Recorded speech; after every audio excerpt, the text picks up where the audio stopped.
बढ़ाइले लइकन से खर्चा हम करवाइले बॉबी बनारस के पान भइलू बॉबी बनारस के पान भइलू कतना लइकन के जान भइलू गोरी लागत कि अब से जान भइलू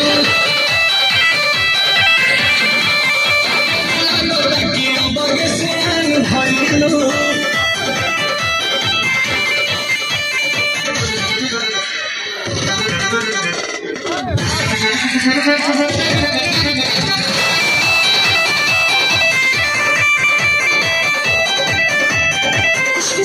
दिलवा के पहले दारू चोरी